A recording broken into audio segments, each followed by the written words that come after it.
Now we are dealing with primary books of India. முதன்மை ஏடுகளில் நடவடிக்கைகளை பதிவு செய்தல் பார்த்துட்டோம். அதில் நேற்று என்ன பார்த்தோம்? லாஸ்ட் கிளாஸ்ல பிரைமரி என்ட்ரி என்னன்னு சொன்னோம், சோர்ஸ் டாக்குமெண்ட் சொன்னோம். சோர்ஸ் டாக்குமெண்ட்ஸ் என்னென்ன இருக்குன்னு சொல்லும்போது என்னன்னு சொன்னோம், கேஷ் ரிசிப்ட் சொன்னோம், இன்வாய்ஸ் சொன்னோம், அடுத்தது டெபிட் நோட்ஸ் சொன்னோம், கிரெடிட் நோட்ஸ் சொன்னோம். நெக்ஸ்ட் வந்து என்ன சொன்னோம், பெயின் ஸ்லிப், செக். இதெல்லாம் வந்து சோர்ஸ் டாக்குமெண்ட்ஸ். சோர்ஸ் டாக்குமெண்ட்ஸ் ஒரு நடவடிக்கைக்கு ஆதாரமாக விளங்கக்கூடிய ஆவணங்கள். ஒரு நடவடிக்கைக்கு ஆதாரமாக விளங்கக்கூடிய ஆவணங்கள். It is called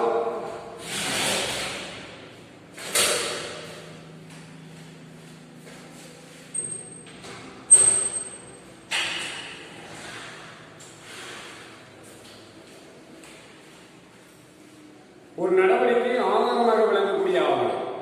மறக்கப்படாது. It is called source documents.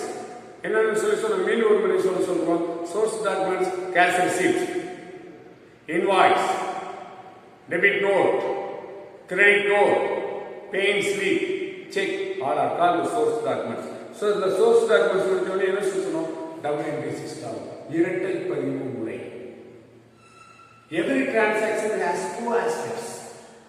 One aspect is debit aspect, another one is credit aspect. இதெல்லாம் லாஸ்ட் கிளாஸ்ல சொன்னோம். Debit aspect is called பற்றுத்தன்மை. தமிழ்ல வந்து அது பற்றுத்தன்மை என்று பெயர். கிரெடிட் aspect வந்து வரவுத்தன்மை என்று பெயர். இந்த பற்றுத்தன்மையையும் பயனை பெறுதலையும் வரவுத்தன்மையையும் பயனை கொடுத்தலையும் ஏடுகளில் பதிவு செய்யும் முறைக்கு இரட்டை பதிவு முறை என்று பெயர். நேற்று சொல்லுங்க, ஒரு கடைக்கு போறேன், 50 ரூபாய்க்கு ஒரு பேனை வாங்குறேன், கடைக்காரர் ஒரு பேனை கொடுக்குறாரு. உனக்கு இருந்து என்ன போகுது? ஒரு பயன் போகுது. உனக்கு இன்னும் ஒரு பயன் வருது. உன்னிட்ட 50 ரூபா பணம் போகுது. என்ன வருது? 50 ரூபா மதிப்புள்ள பேனா வருது. It is double entry. இதான் இரட்டை பதிவு. இரட்டை பற்று வரவு. அப்ப இந்த பற்றுத்தன்மையையும் வரவுத்தன்மையையும் பயனை கொடுத்தலையும் பயனை பெறுதலையும் ஏடுகளில் பதிவு செய்யும் முறைக்கு இரட்டை பதிவு முறை என்று பெயர். இதை இங்கிலீஷ்ல என்ன சொல்றாங்க? The two aspects of the transaction. Every transaction has two aspects. Receiving aspect and giving aspect. Recording the receiving aspect and the giving aspect in the books of accounts is called double entry system. Recording பதிவு செய்தல். இது receiving aspect பயனை பெறுதலையும், giving aspect பயனை கொடுத்தலையும் இந்த books of account ஏடுகளில் பதிவு செய்யும் முறைக்கு என்ன முறை? இரட்டை பதிவு முறை. ஆங்கிலத்தில் சொல்றாங்க டபுள் என்ட்ரி புக் கீப்பிங். மறக்கக்கூடாது. Double entry system of book keeping. கணக்கு வைப்பின் இரட்டை பதிவு முறைகள். மறக்கக்கூடாது. இதெல்லாம் எடுத்து சொல்லுங்க, மறக்காத.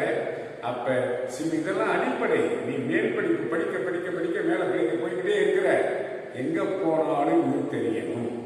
டபுள் என்ட்ரினா என்ன? நடவடிக்கைனா இரண்டு தன்மை. ஒரு தன்மை பயனை பெறுதல், இன்னொரு தன்மை பயனை கொடுத்தல். இந்த பயனை பெறுதலையும் பயனை கொடுத்தலையும் ஏடுகளில் பதிவு செய்யும் முறைக்கு இரட்டை பதிவு முறை என்று பெயர். நேற்று வரைவிலக்கணம் சொன்னோம். வரைவிலக்கணம் 2 பேர் சொல்லி இருக்கிறாங்க. யார் யாரு? Monroe and Palmer. Monroe and Palmer, battery boy. Monroe and Palmer என்ன சொல்லியிருந்தார்? நேற்று சொல்லி சொன்னேன். மீண்டும் ஒரு முறை ரீகால் பண்ணிக்கோ. Every transaction involving money or money's worth. பணம் மற்றும் பண சம்பந்தத்தோடு ஈடுபட்டுள்ள இணைந்துள்ள அனைத்து நடவடிக்கைகளும் has twofold aspects. இரண்டு தன்மைகளை பெற்றுள்ளன. The receiving of the value of the one hand, ஒன்று பயனை பெறுதல், and the giving of the same value on the other hand. ஒரு மதிப்புள்ள பயனை பெறுதலையும் ஒரு மதிப்புள்ள பயனை கொடுத்தலையும் ஒரு நடவடிக்கையில 2 தன்மைகள் இருக்கின்றன. The twofold nature in the all transactions must be recorded in the books. அப்ப அனைத்து இரட்டை தன்மைகளும் ஏடுகளில் பதிவு செய்யப்படுகிறது. And this gives rise to the term double entry bookkeeping. அவ்வாறு நன்கு பதிவு பண்ணுவதனால இதுக்கு என்ன பேர் வருது? இரட்டை பதிவு முறை என்று பெயர். இரட்டை பதிவு முறை என்று பெயர் சொல்றாங்க. அடுத்தது சொல்றாங்க, பேட்டரி என்ன சொல்றாரு? Every business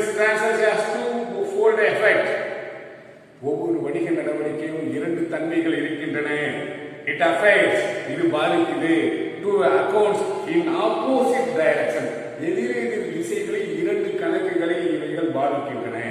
and if a complete record is to be made of each transaction அப்போ ஒரு நடவடிக்கை முழுமையான தன்மையை முழுமையான பதிவு தேவை என்றால் இட் இஸ் நெசசரி இது தேவையான ஒன்றாக இருக்கிறது டு டெபிட் ஒன் அக்கவுண்ட் ஒரு கணக்கில் பற்று வைக்க வேண்டும் அண்ட் கிரெடிட் another அக்கவுண்ட் மற்றொரு கணக்கில் வரவு வைக்க வேண்டும். It is the recording of two-fold effect of every transaction that has given rise to the double entry. இவ்வாறு இரண்டு தன்மைகளை பதிவு செய்யும் போது அங்கே என்ன ஏற்படுகிறது? இரட்டை பதிவு முறை ஏற்படுகிறது. அப்ப இரட்டை பதிவு முறை என்றால் என்ன? இரட்டை பதிவு முறை வரை விளக்கணும். இதெல்லாம் லாஸ்ட் கிளாஸ்ல பார்க்கணும். In this class we are going to deal with the principles of double entry system. இரட்டை பதிவு முறையின் தன்மையின் இரட்டை பதிவு முறை தன்மையின் இயல்புகள் principles என்னன்னு பார்க்கலாம். There are 4 principles. It may ask in 3 marks questions. It may ask in 3 mark question. 3 mark மதிப்பெண் வினாவில் இது கேட்கப்படலாம். 1. Following are the principles of double entry system. In every transaction there are 2 aspects. In every transaction ஒவ்வொரு வணிக நடவடிக்கையிலும் இரண்டு தன்மைகள் இருக்கின்றன. உங்களுக்கு தெளிவா தெரியும். ஒன்று receiving aspect and giving aspect. Receiving பைனை பெறுதல், giving பைனை கொடுத்தல். Receiving debit aspect, giving credit aspect. அப்ப every transaction has 2 aspects. இதான் முதல் இயல்பு. ஒவ்வொரு நடவடிக்கையிலும் இரண்டு தன்மைகள் இருக்கின்றன.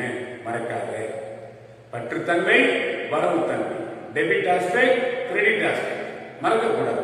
அப்ப every transaction has 2 aspects. There are 2 aspects. அதான் சொல்றேன். In every business transaction, ஒவ்வொரு வணிக நடவடிக்கையிலும் there are 2 aspects. ஒவ்வொன்றிலும் இரண்டு தன்மைகள் இருக்கின்றன. Second one, the 2 aspects involve the benefit or value receiving aspect and benefit or value giving aspect. The 2 aspects involved அந்த இரண்டு தன்மைகளும் அடங்கி உள்ளது. இன்வால்வ் அடங்கி உள்ளது. என்ன சொல்றாங்க? இன்வால்வ் ஆர் தி பெனிஃபிட் ஒரு நன்மை அடங்கி உள்ளது. அல்லது வேல்யூ ரிசீவிங் ஆஸ்பெக்ட் ஒரு பைனை பெறுதல் என்ற தன்மை அடங்கி உள்ளது. வேல்யூ ரிசீவிங் ஆஸ்பெக்ட் வேல்யூ மதிப்பு ரிசீவிங் பெறுதல் பைனை பெறுதல் என்ற மதிப்பும் அடங்கியுள்ளது. And benefit R value giving aspect அப்ப ஒவ்வொரு நடவடிக்கையிலும் பயனை பெறுதலும் பயனை கொடுத்தலும் அடங்கியுள்ளது. ஃபர்ஸ்ட் என்ன சொன்னா ஒவ்வொரு நடவடிக்கையிலும் இரண்டு ஆஸ்பெக்ட் இருக்கு. there are 2 aspects in every transaction. In every transaction there is a giving aspect and a receiving aspect. அதான் செகண்ட். தேர்ட் ஒன் சொல்றாங்க பாருங்க. These 2 aspects involve minimum 2 accounts. These 2 aspects involve minimum 2 accounts. இந்த இரண்டு தன்மைகளிலும் பற்றுத்தன்மை வரவுத்தன்மை பயனை பெறுதல் பயனை கொடுத்தல் இந்த ரெண்டு தன்மையிலும் இரண்டு கணக்குகள் அடங்கியுள்ளன. There are 2 accounts. There are minimum involved minimum 2 accounts. குறைந்தது இரண்டு கணக்குகள் அதில் அடங்கி உள்ளன. மினிமம் குறைந்தது இரண்டு கணக்குகள் அடங்கி உள்ளன. At least 1 debit and at least 1 credit. கண்டிப்பா ஒரு பற்றுப்பதிவு இருக்கும். அட்லீஸ்ட் 1 டெபிட் ஒரு பற்றுப்பதிவு இருக்கும். அட்லீஸ்ட் 1 கிரெடிட் ஒரு வரவு பதிவு இருக்கும். என்ன சொல்றாங்க? இயல்புல சொல்றாங்க பாருங்க. ஒரு நடவடிக்கைனா ரெண்டு தன்மை இருக்கும். முதல் first feature over principal over. Second one ஒவ்வொரு நடவடிக்கையிலும் பயனை பெறுதலும் பயனை கொடுத்தலும் இருக்கும். டெபிட் ஆஸ்பெக்ட் இருக்கும் கிரெடிட் ஆஸ்பெக்ட் இருக்கும். மூணாவது சொல்றாங்க ஒரு கணக்கு ஒரு நடவடிக்கைனா கண்டிப்பா அதுல குறைந்தது இரண்டு கணக்குகள் அடங்கி இருக்கும் சொல்றான். ஒன்னு என்ன சொல்றாங்க? At least 1 debit and at least 1 credit ஒரு பற்று பதிவு இருக்கும் ஒரு வரவு பதிவு இருக்கும். இதான் fourth one. For every debit ஒவ்வொரு பற்று பதிவுக்கும் there is corresponding and equivalent credit. For every debit, there must be corresponding equivalent. There is a corresponding and equivalent credit. ஒவ்வொரு பற்று பதிவுக்கும் நிகரான சமமான வரவு பதிவு இருக்கும். If one account is debited and the other account must be credited. ஒரு கணக்கு பற்று வைக்கப்பட்டால் அடுத்த கணக்கு கண்டிப்பாக வரவு வைக்கப்பட வேண்டும். இதுதான் இரட்டை பதிவு முறையின் தன்மைகள் அல்லது இயல்புகள். There are 4 points 3 marksல கேட்கப்படலாம். அப்போ ஃபர்ஸ்ட் பாயிண்ட் என்ன? ஒரு நடவடிக்கைனா என்ன இருக்குது? There are 2 aspects. இரண்டு தன்மைகள் இருக்கு. இரண்டாவது என்ன சொல்றாங்க? அந்த தன்மைக்கு ஒரு தன்மைக்கு ரிசீவிங் பெனிஃபிட் ரிசீவிங் ஆஸ்பெக்ட், இன்னொன்னுக்கு பெனிஃபிட் கிவிங் ஆஸ்பெக்ட். ஒன்னு பயனை பெறுதல் தன்மை, மற்றொன்று பயனை கொடுத்தல் தன்மை. ரெண்டாயிடுச்சு. மூணு என்ன சொல்றாங்க? These 2 aspects involve minimum 2 accounts. இந்த இரண்டு தன்மைகளும் குறைந்தது 2 கணக்குகளை பெற்று இருக்கிறோம். At least one debit and credit. At least one debit and at least one credit. ஒரு பற்று பதிவு கண்டிப்பாக இருக்கும், ஒரு வரவு பதிவு கண்டிப்பாக இருக்கும். அடுத்து என்ன சொல்ற பாருங்க? For every debit, ஒவ்வொரு பற்று பதிவுக்கும் there is a corresponding and equivalent credit. There is corresponding தொடர்புடைய and equivalent சமமான என்ன பதிவு இருக்கணும்? கிரெடிட் வரவு பதிவு இருக்க வேண்டும்.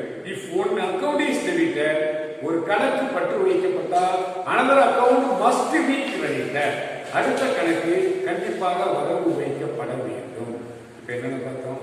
லாஸ்ட் கிளாஸ்ல பார்த்தது what is bookkeeping, what are the aspects involved in bookkeeping, what are the definitions for bookkeeping, not bookkeeping, double entry system. What is double entry system? What are the aspects involved in double entry system? Definitions for double entry system. Definition ரெண்டு பேர் சொல்லிருக்காங்க, Monroe and Palmer. Monroe and Palmer. Monroe definition சொல்லிருக்காரு, பேட்டி by ஒரு definition சொல்லிருக்காரு. ரெண்டு பேர் சொன்ன definition என்னன்னா, ஒவ்வொரு நடவடிக்கைனாலும் அந்த ரெண்டு பேரும் உண்டு. Every transaction has twofold effect. ரெண்டு தன்மைகள் இருக்கின்றன. ஒன்று பயனை பெறுதல் தன்மை, இன்னொரு பயனை கொடுத்தல் தன்மை.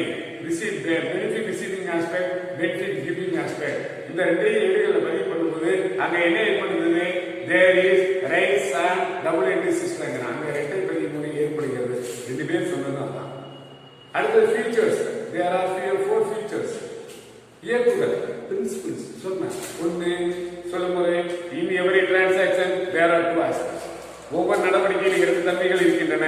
The 2 aspects involved are the benefit or value receiving aspect and benefit or value giving aspect. Benefit நன்மை அல்லது மதிப்பை பெறும் தன்மை, பயன் அல்லது பயனை கொடுக்கும் தன்மை.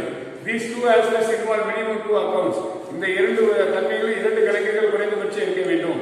At least one debit, குறைந்தது ஒரு பற்றும், at least one credit, குறைந்தது ஒரு வரவு இருக்க வேண்டும். For every debit, there is a corresponding and equivalent credit. ஒவ்வொரு பற்று பதிவுக்கும் நிகரான வரவு பதிவு இருக்க வேண்டும். If one account is debited, another account must be credited. Thank you, students.